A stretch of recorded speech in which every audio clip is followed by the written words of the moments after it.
प्रधानमंत्री नरेंद्र मोदी गुरुवार को उत्तराखंड के दौरे पर थे। पीएम ने पिथौरागढ़ में लगभग 4,200 करोड़ रुपए की विभिन्न विकास परियोजनाओं का उद्घाटन, लोकार्पण और शिलान्यास किया। इस दौरान उन्होंने कहा कि पहले सिर्फ गरीबी हटाओ का नारा दिया जाता था, लेकिन अब सब मिलकर गरीब कल्याण के लिए काम कर रहे हैं। पीएम ने सीमावर्ती क्षेत्रों के विकास को लेकर अपनी प्रतिबद्धता जताई है। प्रधानमंत्री मोदी ने उत्तराखंड को बड़ी सौगात देते हुए गुरुवार को 4200 करोड़ रुपए से अधिक की योजनाओं का शिलान्यास और लोकार्पण किया। इनमें कृषि, बागवानी और इंफ्रा विकास की योजनाएं शामिल हैं। पीएम ने जिन परियोजनाओं का तोहफा दिया, उनमें 100 बेड का उपजिला अस्पताल, पुल और पेयजल परियोजनाएं सम्मिलित हैं।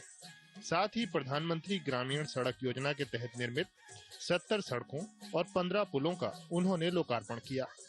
वहीं 20 मॉडल कॉलेज, 15 हॉस्टल और कंप्यूटर लैब, हल्द्वानी स्टेडियम में हॉकी मैदान, मानसखंड मंदिर माला मिशन के तहत अल्मोड़ा के जागेश्वर धाम, पिथौरागढ़ के हाट कालिका गंगोली हाट, नैनीताल के नैना देवी मंदिर के अवस्थापना विकास कार्यों का शिलान्यास किया।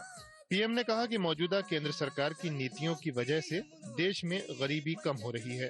उन्होंने विपक्ष पर कटाक्ष किया कि पहले सिर्फ गरीबी हटाओ का नारा दिया जाता था, लेकिन आज देश मिलकर गरीब कल्याण के लिए काम कर रहा है।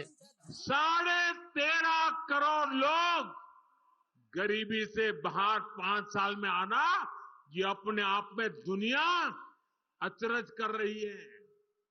ये 13.5 करोड़ लोग कौन है?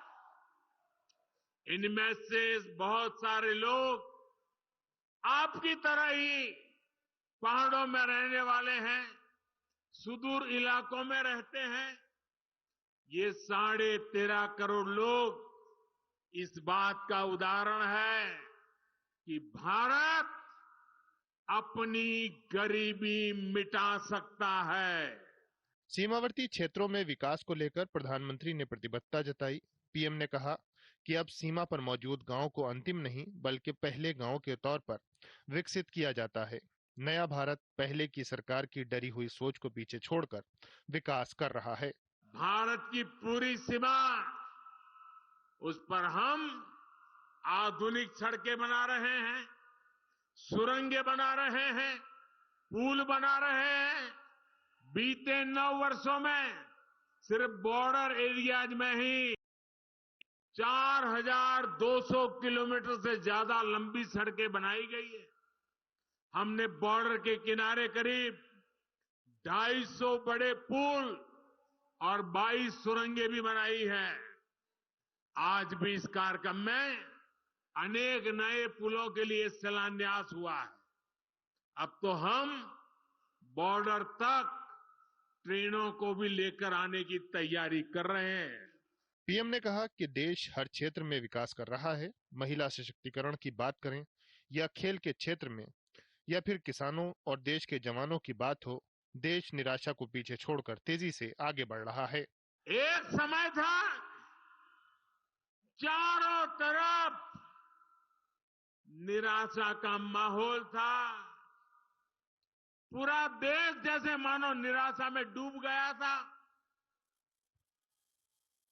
तब हम लोग हर मंदिर में जाकर यही कामना करते थे कि भारत जल्द से जल्द मुश्किलों से बाहर निकले।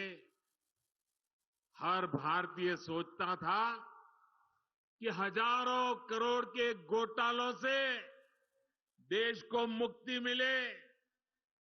सबकी कामना थी कि भारत का यश बढ़े। आप देखिए, चुनौतियों से घिरी दुनिया में, दुनिया का हाल आप देख रहे हैं।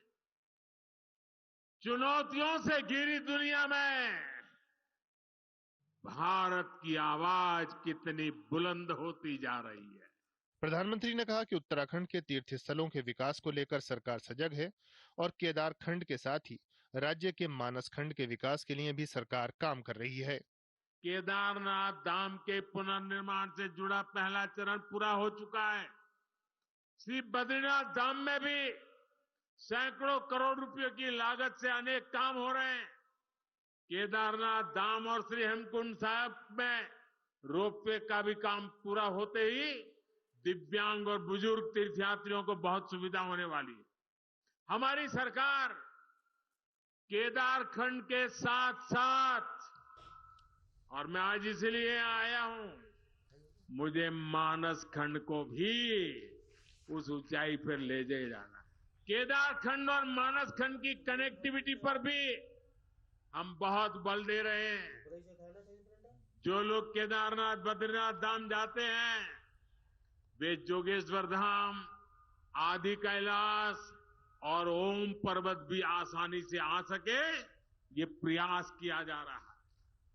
प्रधानमंत्री ने सभा स्थल पर स्थानीय उत्पादों के स्टॉल का भी निरीक्षण किया। कुमाऊं मंडल के पिथौरागढ़ में प्रधानमंत्री का जबरदस्त स्वागत हुआ। हवाई पट्टी से सभा स्थल तक सड़क के दोनों ओर लोगों की भारी भीड़ उमड़ आई। जगह जगह स्थानीय कलाकारों ने प्रधानमंत्री का परंपरागत अंदाज में स्वागत किया।